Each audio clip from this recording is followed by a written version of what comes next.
today is the day we remember, in the annals of history, the butthole of bygone, of days bygone, by golly.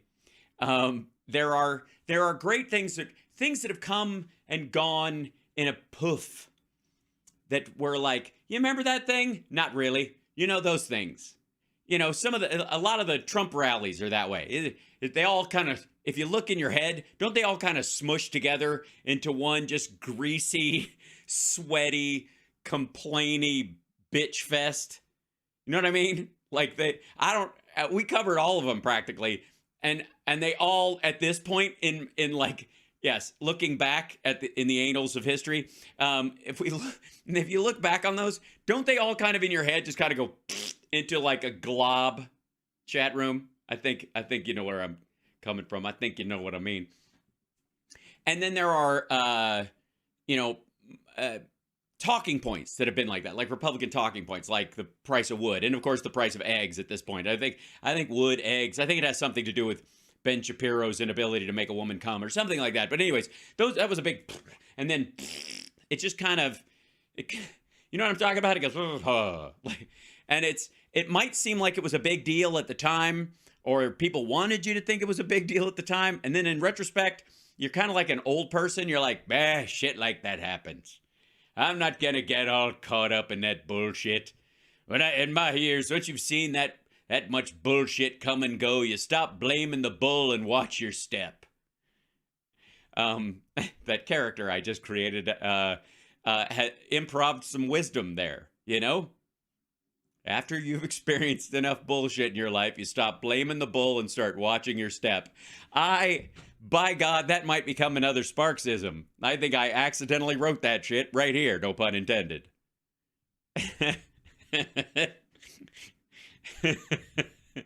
See, I always wondered how, like, old people phrases like that get written. You know what I mean? Like, who's the first person that said that? Me! All right. So, it is pretty good. That's pretty nice. And I tell you, I wouldn't have come up with it. I had to do a character voice and then improv in that, and from the, out of the mouths of characters. Right? Yeah. Anyways, so welcome to the show. It's Hal Sparks Mega Worldwide. Like, subscribe, give a thumbs up, support the show.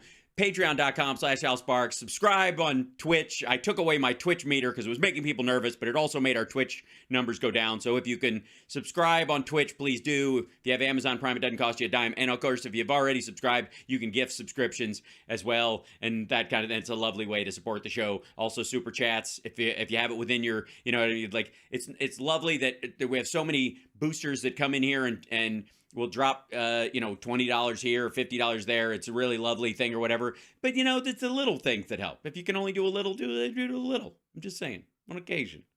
Think of it as a tip. It'll get you here you go, kid. Go get yourself a coffee. That was a pretty good idea. That was a thing. I can't be like Katie Mary giving out the $30 in... what is it, Australian? I don't know what that is, but it's beautiful, whatever it is. Or up there to Robert, you know what I mean? You can't always, you can't always do that, but yeah, here's a little something. You know what I mean? Put that in the tip jar. Maybe it adds up over time. You can get yourself an education. So whatever you can do is greatly appreciated. Same thing with Cash App and the Venmo and all that kind of stuff.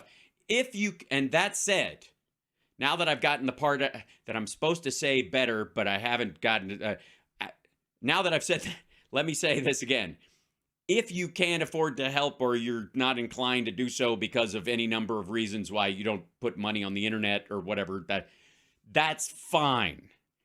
The whole point of this show is to take some of the weight off your shoulders, laugh at the insanity that's out there, and also give you a perspective and some information that you might not see otherwise. Inform, educate, and entertain, bring some hilarity to your life.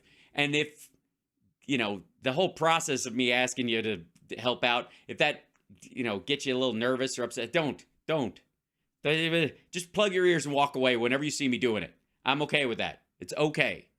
That said, you can also just, if you want to feel better, thank the people who do. Say, hey, thanks. When it happens, just make sure that you let them know even the people do like points on Twitch, whatever. Hey, you know, that guy, hey, I don't know how I got into this character. I'm going to be doing this all day. I can just feel it right now. So let's jump right into the show, because there was rage going on. Rage was happening in the D and the C, because the People's Party, who are partying for the people, a movement of people in the partying people, party people in the House say, oh no.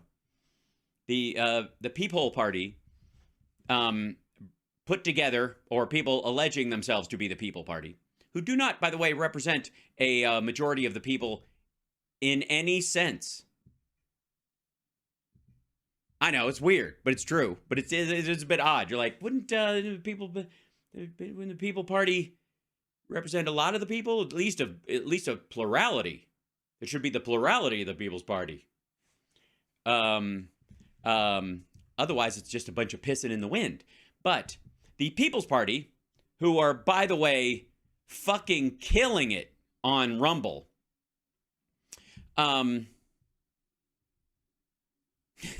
they with their all 78 followers on Rumble and whatever else their funding source is, managed to magically come up with the cash to put together the Rage Against the War Machine thing, whatever, Rage Against War, at I don't know, on the pond, wherever they, it wasn't quite the Ellipse. Anyways, in DC. And a bunch of little, like, breakout group versions in, like, Seattle. And I think they even had one in the Portland crater, RIP Portland. I don't think it exists anymore.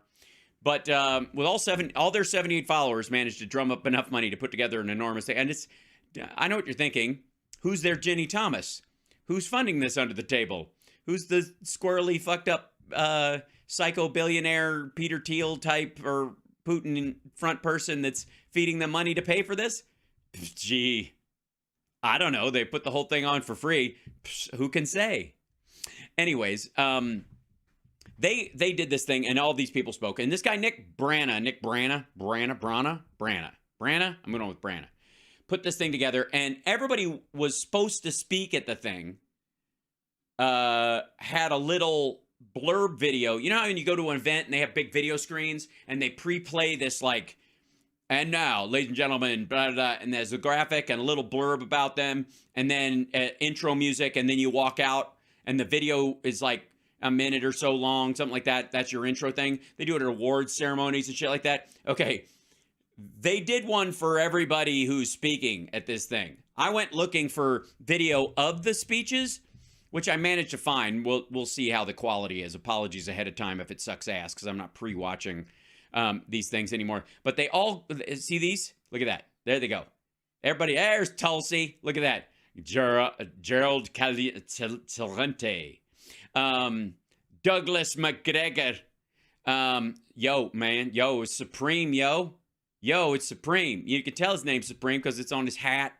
Medea Benjamin from Code Pink, who otherwise seems like a fairly decent person, but in this case is fairly awful. Kim Iverson, Max Blumenthal, what a shock. Hey, it's Scott Ritter. This technically speaking, this little clipperoonie that's 2 minutes long, I don't know why he gets more video than other people. That's interesting. Got 12 thumbs up, though. So, no thumbs down. I don't believe that. I personally don't. And it got a lot of watches. It got more watches than the other ones. But he got canceled. And maybe that's why. Maybe that's why it got more views than not. Yeah, because he got canceled because somebody went, he like tried to fuck a kid, right? And got caught and went to jail for it. He's trying to, he basically it's like inviting one of the regulars from To Catch a Predator on, right? You realize that? And they're like, oh, hi. All right, well, we've got enough creeps coming already, so we probably shouldn't gild the lily. So, yeah, he was canceled. Dan McKnight, Lee Camp was there. Was he? Glenn Greenwald? I don't know. I think that was just a video. Lucas Cage. Richard. Hey, it's our friend Richard Wolf. Good old Prof. Wolf. The Marxist professor whose every paper he writes is, this is the end of capitalism. He's been writing the end of capitalism since 1981. And by the way, at the same time complains when the stock market goes down because he's got huge investments because he's basically worked as a pocket padded professor his entire life, and has plenty of money to put away, and also lied on his doctoral thesis, on his PhD, lied on his PhD. Yeah.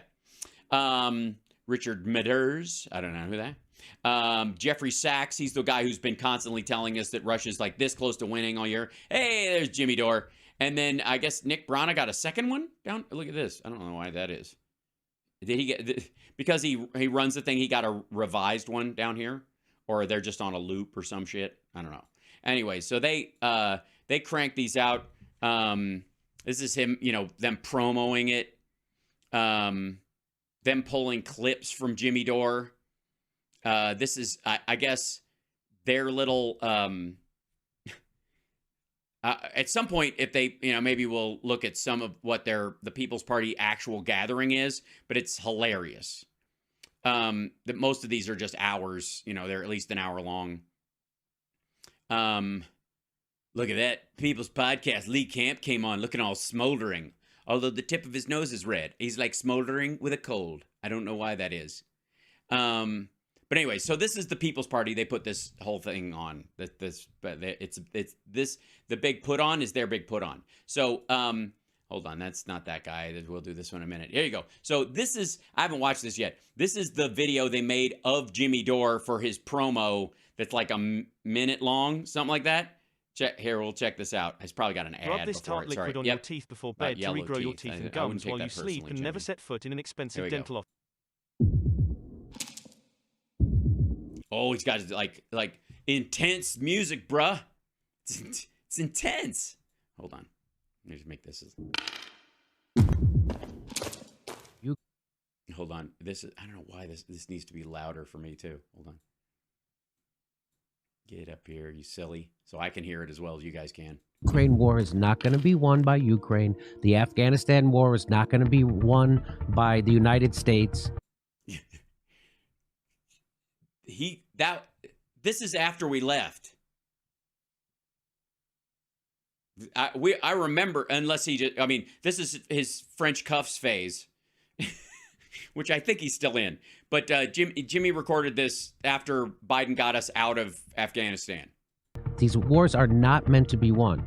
These wars are there because our government is so corrupt that we have a death economy, meaning that the people who pull the levers inside of our government are controlled by the war machine, meaning Raytheon, Boeing. It's a lot of he's having to, you notice how much he's having to describe his own descriptions, meaning he has to say what he means, meaning you may not understand what he's saying because you're like, what the fuck are you talking about? Meaning he thinks you're dumb and therefore has to keep dumbing down what he's saying, meaning his audience is full of shitheads. And Melissa, thank you so much. And Blue Karma, thank you so much. All I had to do was ask. That's so sweet. I appreciate it, you guys. And thanks for the gifted subs. So also, even these companies he names, especially like General Dynamics and Boeing and some of the other, they make a lot of commercial shit too. So if we go into World War III and the world is completely destroyed in nuclear Armageddon, none of these people make money. So the idea of a forever war that he's always talking about is certainly shy of they're fucking around with nukes idea that he keeps selling. Like, we shouldn't even be fucking with Russia because they've got nukes and it's going to be World War III and then we're all dead. And we're like, well, clearly that's against everyone's business model. So the war machine obviously has what we would call in corporate America an ROI problem with that. Return on investment. Yes, that's right. You can only war so much before you end everything. And quite frankly, that's why we have civilian control of our military, and it's why Russia has gangster control of theirs. Because if you'll notice, the United States is not threatening to end life on Earth as we know it. Russia is. Maybe you don't think that's a distinction. Maybe you think it's a distinction without a difference, meaning, no wonder they had to drag, no wonder his is 2 minutes long. They had to, he keeps having to explain himself. General Dynamics all the people who make weapons, and they're the ones who want a war. So then we transfer wealth from our treasury right to their pockets. That's what this is about. And by the way, fossil fuels and a money transfer. Okay, first of all, the Middle Eastern ones, no war for oil. We were all in on that on when Bush went into Afghanistan and Iraq, and most of us, I think most of my audience included, either participated directly in protests like I did against both Iraq War I, when Bush 1 was president, and then again in when Bush 2 was in there. And so we understand that resource wars like that are horrible, and we don't want to participate in them. That does not mean you don't go into places like Rwanda or stop what's going on in Kosovo because other resource wars exist. And so therefore, every asshole out there will see all of these things, all these actions through the exact same fucking lens. The same thing is true of Ukraine. There is no end game where Ukraine gets their own sovereignty and exists as a country, and the U.S. has petro-dominance in Europe. Because there's plenty of oil and gas, specifically gas, natural gas, that's the problem that Europe mostly has, in Ukraine. And when Ukraine is stabilized and on their own, they're going to be the supplier, along with the Netherlands and Norway and all that. It's like the United States, our second biggest export directly is the European Union right now. That is not going to be an ongoing endeavor. The primary one is Central America, Mexico, and South America via pipelines and the like. We don't need to turn gas into liquefied natural gas and then turn it back. Like, there's no point. It's an unnecessary expense. It's an unnecessary complication. Nobody's interested in it, honestly. And we're moving towards renewables so fast that we're just going to be basically selling everything that we have anyways until nobody wants it anymore. And again, this guy is against the, quote, Green New Deal in the same way that Tucker is. It's not about the freedom of the Ukrainian people. That's why we provoked this war. Oh, but yes, we provoked this war because 9 years ago now, 9.5 years ago, Yanukovych was toying around with basically a trade deal with Europe to have a balancing trade agreement with Europe. And with that, he floated and they floated ultimate like NATO partnership at some point in the future. That's as far as that stuff went. It was the financial aspect of it that triggered the initial attack from Russia on the Donbass and the seizing of Crimea. Is the idea that not that they were going to join NATO, but that they were going to join Europe as a trade partner, essentially, and elevate themselves as a society and as a company, as a country where their companies could, output goods and services to the rest of the world. And Russia couldn't have that. The amazing amount of inversion in the reality of what went on and what Jimmy is saying here, that the United States triggered the Euromaidan, forced a coup to drive out Yanukovych, and eventually provoked Russia to attack Ukraine, is a direct inversion of Russia not wanting Ukraine to have its own independence and join in that financial trade with Europe and become a partner with the United States and the West in general. It is simply the opposite. And with the amount of like bullshitter conviction this fucker has is hilarious. We provoked this war, meaning the United States and NATO. We don't. Yeah, you notice I guess they had to cut out the part where he was going to tell us how. Care if they get hurt. It's not about them. We don't?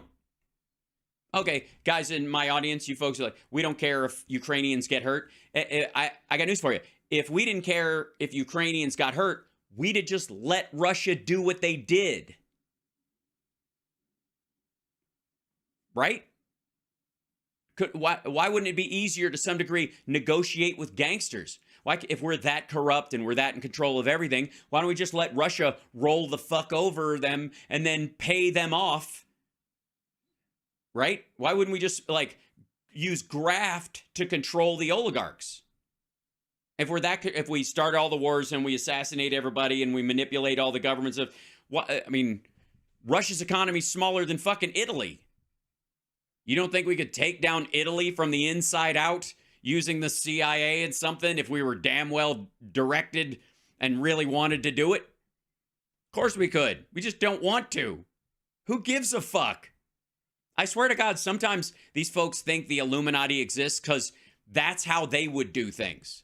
I mean, if I was in charge, I would totally kneecap everybody and run the world and put my tentacles in everything so I could, have prima nocta with every hot chick on the planet. It's about us trying to put a hurt on Russia economically. Yeah, that's all we were doing. We're just trying to put a hurt on them. We're trying to put a hurt on them. Well, why? Well, certainly, obviously not because of all the people they killed in Georgia, or all the people they killed in Chechnya, or all the people they killed in Syria, or, it couldn't possibly be that. It's just we're in that big a competition over gas revs that the only way we can get ahead is not to increase production. Keep in mind what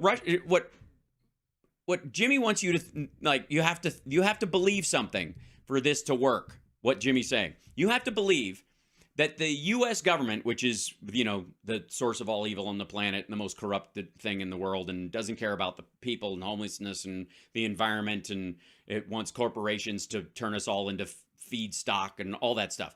You have to believe all that stuff, and yet that the U.S. government would choose to take a chance on provoking a nuclear war to cut gas supplies to Germany in particular, instead of, say, I don't know, opening up gas leases willy fucking nilly and just poisoning our own rivers and streams, since we supposedly don't care about our own people. I don't even know why we would give a fuck. So why don't we stake out all of our national parks? Why haven't we done that part yet? Because it's financially, it's a way easier gig. And apparently Americans are stupid and we wouldn't even notice if it was happening. In fact, U.S. assistance to Ukraine is more than every country in the world spends on its military, save for the United States and China. Mm-hmm. Yeah, it's an active war zone. It's not always like that. This is not, we don't do this every year with Ukraine. We don't do this every year with any country. And by the way, after the U.S. and China, the drop-off is like... And you wonder why we can't have nice things in the United States? We have a lot of nice things in the United States. Jimmy lives in one of them. It's called the Hollywood Hills. This millionaire Marxist lives in a $1.4 million house, which, by the way, is definitely worth 1.8 now.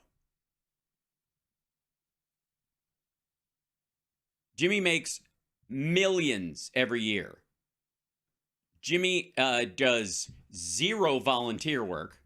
Jimmy does not do reports where he goes to the scene of things. Like, the only thing he's ever done that we've seen him outside of this fucking place is go to New York to be on Tucker's show and then go to this rage nonsense. Wonder why there's people sleeping under every bridge in the United States? There's not, for the record, there are not people sleeping under every bridge in the United States. I'm just saying. This is, if there's ever been an indication that Jimmy only goes to 3 places in the United States, and 2 of them are in the LA area, and even then he drives the same 3 roads over and over again. Yeah, this is it. You wonder why we don't have people have to half their medicine in the United States? Why people die when they get sick in the United States? A lot of people die when they get sick in the world. I'm just saying. Sickness is the #1 cause of death that's not riding your motocross bike off of a roof of a barn into a flame pit to show off to your redneck friends. You wonder why? Because we live in a completely corrupted country. Not a little. We might be the most corrupt country in the world if you look at our corruption. But tell me about the corruption, Jimmy. Also, then why do you live here? Honest to fucking God. Why? How does this make any fucking sense? Yeah, say we the most corrupt country in the world of all the corruption. If you look at our corruption, which I mean would be a form of corruption, in it, you'd be corrupting your own eyes. Do you know how much money? Oh, you know how much corruption is in a $1 trillion defense budget with 1,000 military bases around the world? I don't know. I'm going with 3 to 5%. I mean, that's pretty standard. About all of it. Oh, okay. Right, there you go. Apparently every soldier, all the VA, the weapons they're using, it's all corrupt. I mean, someone should call Ukraine right now and tell them not to use any of the gear because it's going to fall apart. Apparently all the bolts are made of marzipan and Play-Doh, and if you try to start the thing, it'll fucking blow up. All of it. It's all corrupt. It's all corrupt. All of it. Every bit of it. The soldiers probably use their pay to buy drugs, and not the good kind, right, Jimmy? It's all corrupt. All of it. About all of it, almost all of it. So maybe we'll give them parts of the F-35 that are assembled in Turkey. Almost all of it. That's it. There you go. Almost all of the budget is corrupt. By the way, do you have any fucking idea what he means by corruption in that little screed, this little diatribe he just did? You and I normally corruption would mean you pay a bureaucrat, a politician, or a businessman or somebody to do something, and instead of doing the thing you're paying them to do, they either shave off extra money for themselves and then don't build the fucking thing, or everybody along the line takes their little piece, and you get a $500 bolt because everybody has just grafted their way along the line, and you're just gouging the fucking numbers up, and America's still stuck with biplanes and cardboard tanks because everybody's taken their own little slice, and that's why we don't have I don't know, stealth bombers when we should, or a space program, or I don't know what he fucking means. I don't know. I don't know. I don't think you do. I don't think he does. Here we go. So this is, I don't know how much we'll be able to take of this. We watched a little bit of it earlier, just a slice. But this is Jimmy Dore at the... Can drinking water before bed burn 46 pounds in 2 weeks? No. If you are struggling to lose weight and you're over 25, that's chia seeds. You need to hear... That isn't water. All right. So I'm reminded... when I look out here, my friend Barry Crimmins, who was a hilarious and he was a courageous comedian. He was a staunch critic of the U.S. government. If he was alive, I'm sure he'd be here today. People would always ask him, hey, if you don't like America so much, if you're such a critic, why don't you move to another country? And he said, I would, but then I become a victim of our foreign policy. Oh, I see. So you stay on this side of the lion so that you can bitch about it, rather than, I guess, die for your principles and stand up for what you believe in, or show the place you're good. And by the way, perfect opening line from Jimmy Dore, because he took the work of another comedian who is dead and can't and can no longer make money off of his material, and used it for himself as a way of stolen comedic valor. Honest to God, this is dead on. This is perfect Jimmy Dore. Joke worked twice. Yeah, when he told it and when he told it the second time. It's also not a joke. It's a nihilistic, semi-sarcastic statement. There's no punchline. It's not a joke. He used to say there's a reason why there's... Oh, shit, he's going to keep stealing from this dead guy. ...no viable third party in America. It's because corporations don't want to cut a third check. And that's a shame, because the two parties in America that we have just ain't cutting it. They both support... Oh, see, like cutting it and then cutting a check. So ain't cutting it. Also, is he going to let us know when he stops stealing this dude's material? Sending over $100 billion to Ukraine. We could have spent that money saving lives with universal health care, but instead we spend that money taking lives overseas, which is our specialty. We send them what we call foreign aid. Oh, I see. By the way, curiously enough, this is very MTG. We're giving military aid to Ukraine right now. We give them foreign aid, to help them with food and refugees and that kind of stuff. That's foreign aid. The military aid is directly that. It's written into the budget as such. It's recognized as such. We give foreign aid to a lot of other countries that we don't give military aid to. And we give military aid to countries that don't need our foreign aid, for example, like Israel, for example. We don't give, per se, it isn't foreign aid that we give Israel. We give them military support. We have a treaty with them that involves us giving them military aid. I don't know of any particular directive. Maybe we build bridges for them over there or help them with some shit, but most of it's military aid. And there's a distinction in the budget because of that. What Jimmy is trying to do is knock down that distinction, and that any country we send foodstuffs to is really just, if you hear a story about America through the UN or on our own providing food support or disaster relief, like in Turkey, like obviously you nudniks think that America went and helped with Turkey because we flew, disaster relief people over there, engineers and other folks and gear that we had in the area, flew there to help them out.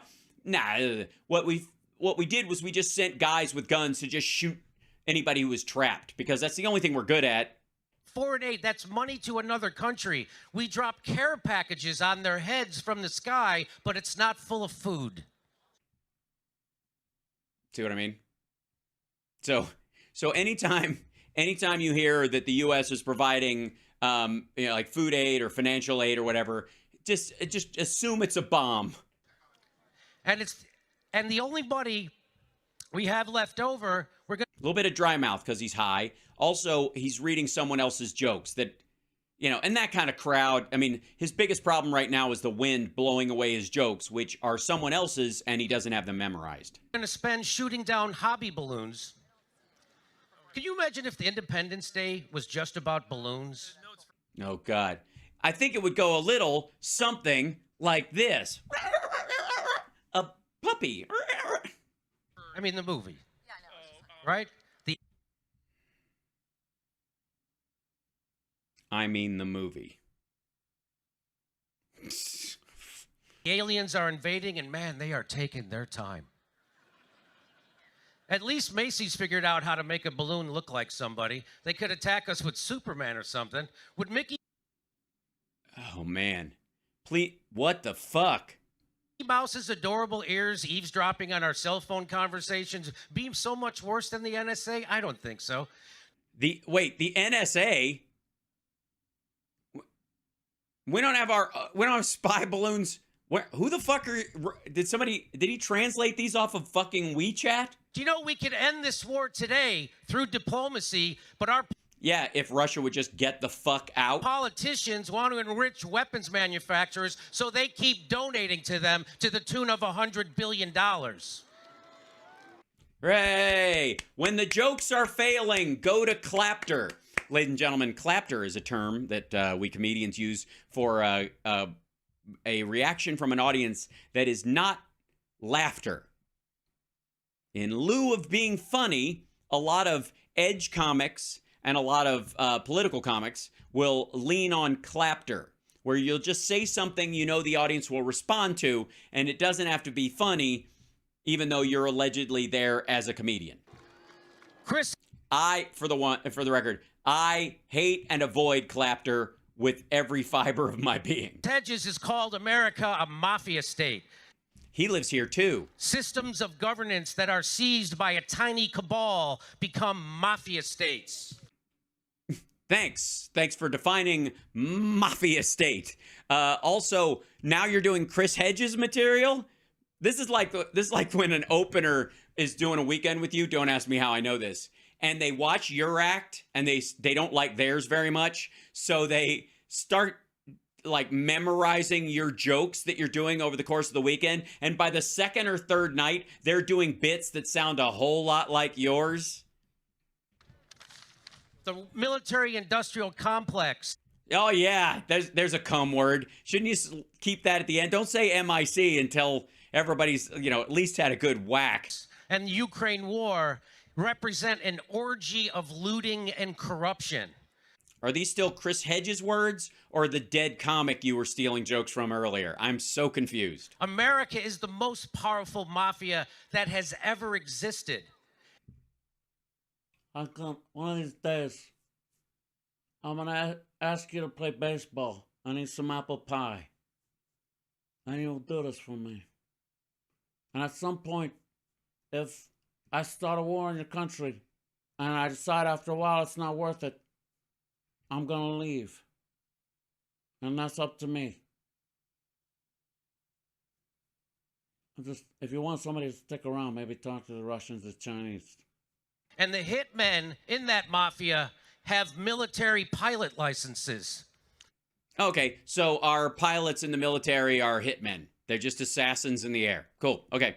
Never do anything good. Just there to snuff people. Okay. The difference, the difference. This is good. This is going so well. Yeah, no, back up and try that one again. The difference between our government these days and the mafia in the is, what's the difference? Like, I love this. This is good. Great wind up. Here comes the punchline. The difference between our government and the mafia is 1940s.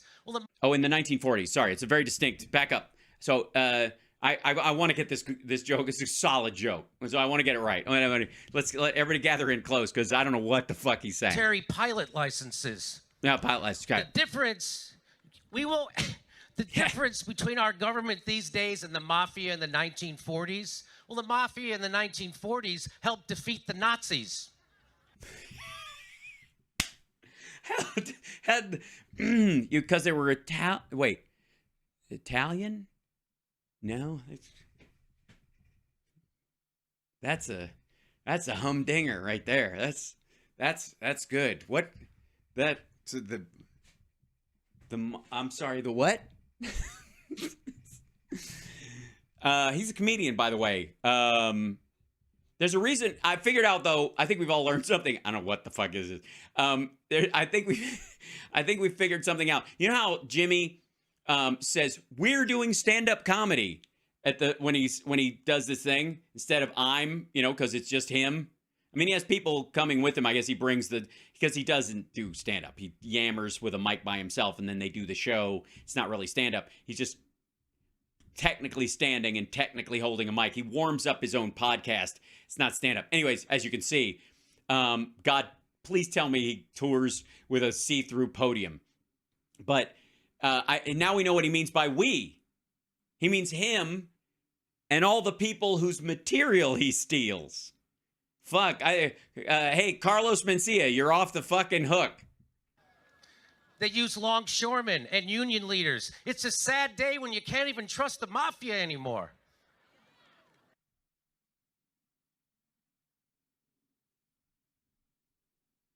That was a punchline. That was supposed to be a punchline. I could tell by the delivery. I recognize the intention of it being a punchline. Do you know what America really needs? Boy, do I. What a really good idea. Let's see. What does America really need? I'm going to go in 3 more amusement parks. Year-round indoor slip and slides for all states, be they hot or cold, too hot or too cold for them. Mandatory climbing walls on all high buildings. No, fuck. What is it? I don't know. Let's see. What does America really need? Let's hear it. It's going to be a good one. To take the money out of Ukraine and give it to everybody here so we can buy a balloon and a gun. Jesus Christ.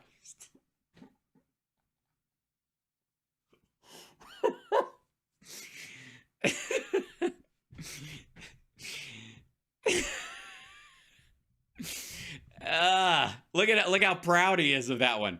A balloon and a gun. First of all, the balloons aren't from here.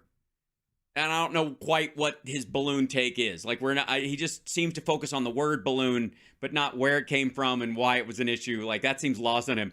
But as far as I'm concerned, and most of my Democratic friends, people on our side of the aisle, are concerned, the issue is not that people need money to buy guns. It's that in the United States has what, like 60% of the privately owned guns on the planet. Fuck you. You know, if you think you can find weed on every street corner, it's shocking you can't find an AR-15 just propped up against a corner with that volume. That's the only way we can settle this. We all need to be floating around shooting each other down out of the sky. Better yet, the guns shoot vaccine syringes. Syringes. Oh, God. Oh, yeah, that one. Better yet, the guns shoot vaccine syringes. My syringes. Good fucking God. Yeah, that's America. Eat boosters, you motherfuckers. Yeah, that's America. Eat boosters, you motherfuckers. Because instead of eat lead is what I... Fuck, man.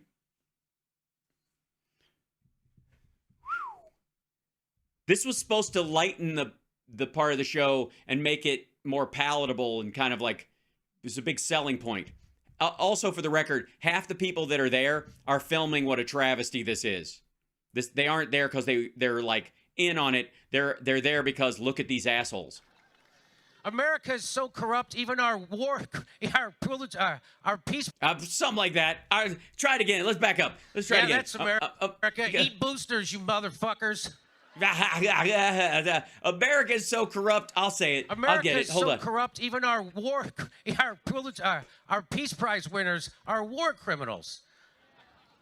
That was, by the way, that was one of his lines on.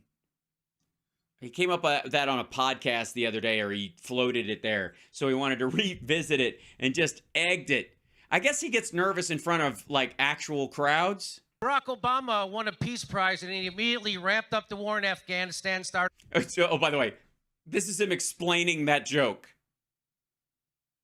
That's what he's talking about. Like, he's literally, obviously, he doesn't mean the people who've won the Nobel Prize for economics or medical research or whatever the fuck. I guess, but because in his opinion, Barack Obama was a warmonger. That means every other person who's an American who's won the Nobel Prize is a murderer. Bombing Libya, put a hit on Osama bin Laden, dropped 26. Put a hit on Osama bin Laden. No, I don't think he put a hit on an. It was the actual Osama bin Laden. It was one in particular. He wasn't just like, oh, just get me any old Osama bin Laden out there. Okay. 1,000 bombs in Syria. And that's the thing about those peace prizes. Nobody ever tries to win a second one.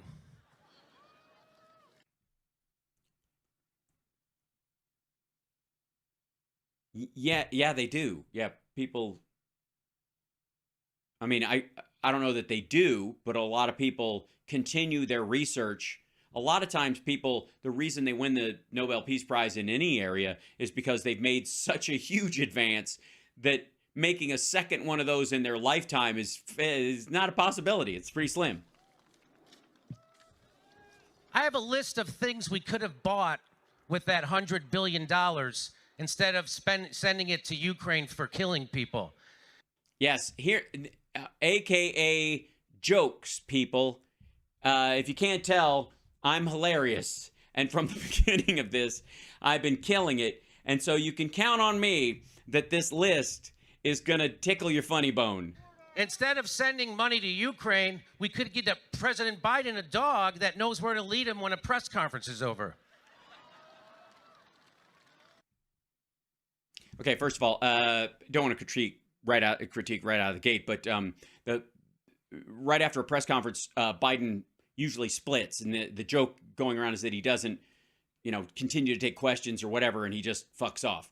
Not that I suppose the invisible handshake, that's an old gag because they didn't show who he was actually gesturing to, and he was actually going like this to a friend of his that he was there, or that he walks over the edge of a stage and he's actually fucking talking to people, and they're like, yeah, we got to go. And they come in, I'm talking to my friends. Anyways, and then he's because he wants to stick around and chit-chat. He forgets he's the president of the United States, and his primacy is on his relationships with people that he actually knows. Go figure. But I guess the get him a dog. And again, by the way, while this was happening, Biden was traveling to Kiev to walk outside while air raid sirens were going off to show solidarity with Ukraine. We sent enough money to Ukraine to buy everybody a tank of gas. Hi, see, gas is expensive. So, see, we could buy everybody a tank of gas. For all the money we've given to Ukraine, do you know how many eggs we could buy? A dozen. Almost a dozen. Almost a dozen. There you go. Yeah. See what I mean? We could buy out. You can't make the point that we're giving away taxpayer money to Ukraine and it's too much money if you're joking about how little money it actually is, compared to normal life in the United States currently. Just. With $100 billion, they could say you could end homelessness for $20 to $40 billion. We could have ended homelessness, then restart homelessness, then say we were only kidding, and then end it again.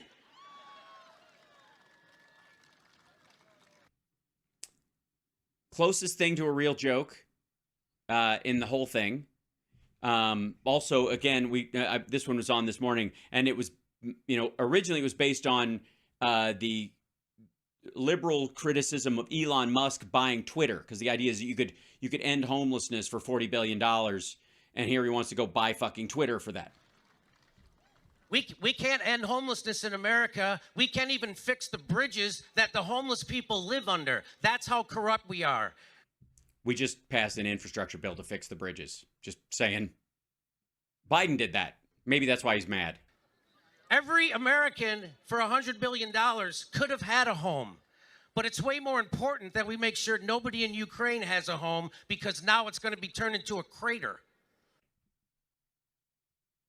Why would that be? If Russia's just there to protect their own people, Jimmy, if they're just worried about their own people in the Donbass, why would every home in Ukraine be turned into a crater? Like Portland, by the way. RIP Portland, RIP Portland. Sorry. We could give every homeless person in America $160,000. Or if we want to help Americans but still show our support for Ukraine, we could buy every homeless person in the United States 7,000 Ukraine flag fleece blankets. Yeah.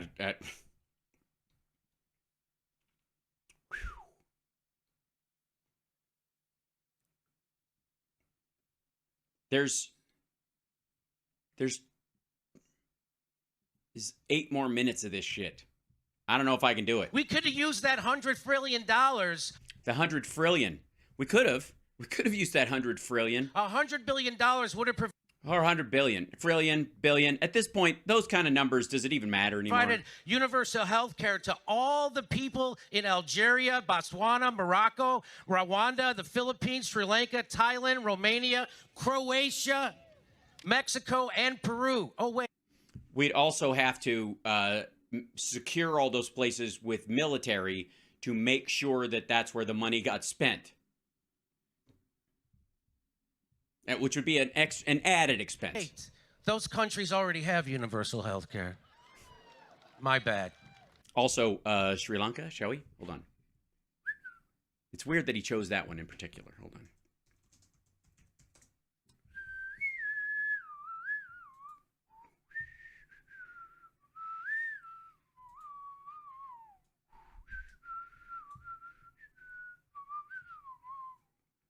Yeah, there we go. Yeah, Sri Lanka. Police disperse protesters demanding an election in Sri Lanka. Yeah, things are going very well there. But hey, I don't know why they're complaining. They've got universal health care there, don't they? For the $100 billion, we could buy 2 FTX collapses. For $100 billion. Also, again, we could buy 2 FTX collapses. I think you'd want to do, we could bail out 2 FTX collapses.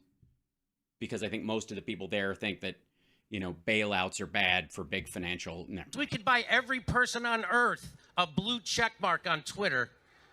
Because shouldn't we all have an equal opportunity to be insufferable assholes? Jimmy has a blue check mark. For $100 billion. Also, you can be an insufferable asshole on Twitter for free. I'm just saying. We could get Chick-fil-A to stay open on Sundays and perform gay weddings. No, you couldn't, because it's not about financing. It's about their religious beliefs. Unless you're just saying that they're bribed and full of shit, although that's going to upset half the audience there. For $100 billion, oh my fucking God, we could buy an entire separate Russian invasion of Ukraine and have enough left over to pay Hunter Biden's monthly salary for the rest of his life. Yeah, I don't know what that... For $100 billion, we could brink the Bank of England 3 times. We could brink the bank. We could buy every... We could brink the Bank of England 3 times. I don't know. But somebody look up brinking. Man, woman, and child in America an opportunity to pick something really nice from the Goop catalog. I know I didn't get that joke either. Jesus Christ. So Kurt wrote these. I know I didn't get that joke either. Yeah, he bought these. Fuck that. Okay. What the fuck? You can't... This dude, he had 13 fucking minutes. As a comedian, you can't do 13 fucking minutes on a stage like that? Have you guys... Who in the audience has been to, bless your hearts, has been to a Sexy Liberal show? Anybody, like, let me know if you've been to one, or even the digital ones, or what have you. I'm going to open up my chat and check in with you guys on something. Yeah, here you go. Me, there you go. There's some folks. Was Jimmy ever funny? Not to my knowledge. I think just there was this assumption that he was a comedian, and that was enough. Right. I did virtual. Awesome. Did you have a good time? Did you enjoy my part of the show? Be honest. Understand that, like, that Steph and John and Frangela and myself, we have to draft up a new set practically every time. There might be a couple of bits we can return to if people want to see them again, but we have to, like, it can be even the same fucking day. Because especially during the Trump era, there was all this shit, like, you could have a whole week's worth of jokes written about him, and then he could do something so fucked up the night before the show that all your jokes were like, well, fuck, I'm not even going to be able to talk about this. Like, who gives a shit about that anymore? Look at this thing, right? And you'd have to write and not step on anybody else's. So I'd have to sit and it's not like we coordinated, like, hey, what are you doing? What jokes are you doing about his fucking the ramp or whatever the shit was going on, right? Like, we didn't have a powwow before the show. I had to just, especially when I went on last, I had to just sit back there, watch everybody's show, and they'd do a joke that was, you know, close to maybe my take on something, because we are all smart. And then I go, okay, can't do that one. They covered that. Okay, cool. Can't cover. All right, covered that. All right. And then I would just build my show in my head right before I walked out on stage. And I do 20 fucking minutes. Seriously. And genuinely, like, building off of some written stuff, some improv stuff, and it really had to do with how the night was going and what we were talking about. 20 fucking minutes. And I gotta say, that's the easiest part of my day. That, like, all the other shit going on. Oh, thank you so much, Jan. Thank you guys for the super chats tonight. And Dennis, thank you for yours as well. He goes, if he's a comedian, I'm a fan of Donald Trump, meaning Jimmy. Yeah, I'd fucking hell.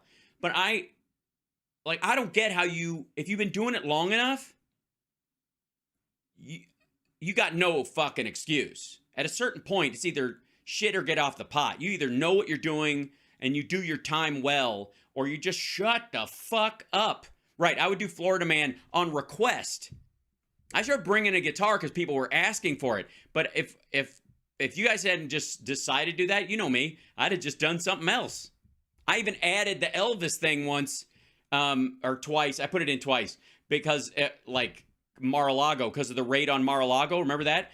Like, the night before, I was learning the chords to In the Ghetto by Elvis. I'm sitting on my couch downstairs and it's fucking hard. It's a weird song. The timing on In the Ghetto is really odd. And so I was like trying to, like, how can I play and sing this and do it and talk at the same time? And it was odd. But I just whipped it up for the night I'm like, oh, I'm going to do it tomorrow, right? So to me, like, if you can't walk up and do fucking and in front of a crowd that big that automatically wants to like you, that's the other thing. This asshole is performing in front of people who want to like what you're doing. That's not work. And the minute it becomes work on that stage, it's like, fuck you. How, I don't get it. I don't get it. I'm like, I knew Jimmy was awful, and I've heard stories of his like open mics where he hops up at flappers and people have run into him. I haven't been there when it's happened, but you hear tell. And I have to say, out of almost, I guess, the assumption of time, like the amount of time somebody's been doing something, that in him in particular, I assume a level of quality that like a floor on it, even if I don't like the tone or the content or even a belief, like the philosophy of the jokes, I'll still go, all right, well, the structure, the function is there. Even if it doesn't land, even if the audience hates it, the job gets done. That's not even close to the holy shit. Like, this motherfucker is just stealing jokes and references from other people. He's clearly on this list of gags. He's like, I got 13 minutes I got to fill, and sat down with Kurt and whoever else, and they spitballed a bunch of this shit. Oh my fucking God, it's terrible. It's painful. Jimmy, you suck. Stop it. You're not doing stand-up comedy. You are bitching in front of people who want to hear you bitch. It's not the same thing. You're getting clapter. And then stealing other, like, it's one thing to like, hey, Kurt Metzger helped me write this show tonight, so give it up for Kurt. And then you start talking. Or you're a fucking gag comic like Rodney and other people who they had writers, but you didn't care because they wrote for their voice and it was about the performance and all that stuff. It's not like, oh, well, Jimmy's got this weird character he does, like Emo Phillips or fucking Bobcat, and he just gets people to write his shit for him, so he could do it with that charm. It's like, ugh, good fucking God. Like, I'm genuinely shocked. I'm genuinely shocked. That's far more terrible. By the way, you're watching Hal Sparks Mega Worldwide. Like, subscribe, support the show. Thank you for everybody who's been Cash Apping and been Venmoing and all that kind of stuff too. Bless you. Our patrons, thank you for making the show happen. Shit. I like that. That's just rough. Imagine being like, that's your fucking dude, right? That's your, like, oh yeah, that's our guy, man. He tells it like it is.